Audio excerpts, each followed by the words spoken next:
Hi, this is Matt with the Warner James Group, and thank you for coming to our page where we're going to talk about the stability phase of your medical practice. Now, most people think that they're in that stability phase when in reality they're not. So I'm going to talk to you about the symptoms to know that if you are in the stability phase. And once you're in the stability phase, that's when you can start to ramp up to go to scale.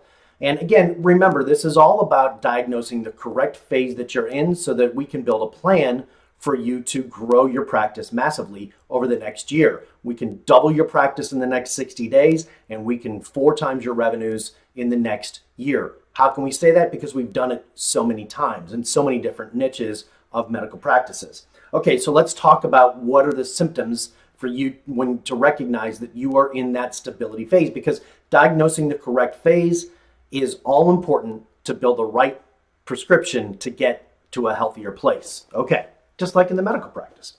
All right, so here we go with our trusty little board here. And you'll see here are the 3 rocks to get across from the wilderness into the promised land. You have the survival phase, you have the stability phase, and then you have the scale phase.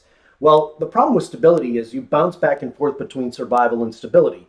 A lot of practices make a lot of big mistakes that once they start to get a little bit of traction, they think that everything is set. And so they start to push towards scale, and then they fall back into survival mode. So we want to avoid that. So how do we do that? Well, here are the key things.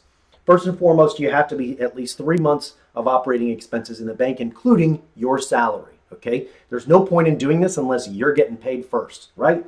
Next, you have to have a consistent way to get patients. I don't care if you're an insurance-based practice or a cash-based practice, you have to have a consistent way to get patients each and every single day.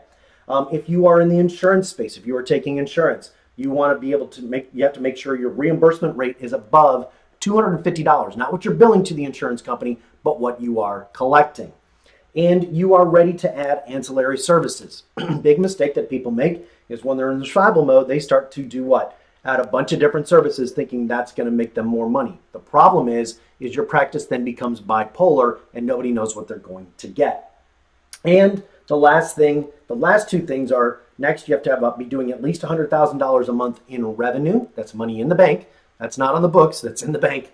And then the last is you're starting to build systems, because you can't scale unless you have systems. So are you at that stability phase, and are you ready to go to the scale phase? That's the question. If you would like to find out more to see if you actually are a fit and would like to talk specifically to me about what phase you're in and a plan for you to be able to move from, let's say, in the stability phase to the scale phase, then all you have to do is click the button on this page. You'll be taken through a couple of steps. One of those is you're going to be asked a couple of questions in a questionnaire to see really where you are, and then you'll be given an opportunity to book an appointment with me. There's no cost to talk to me.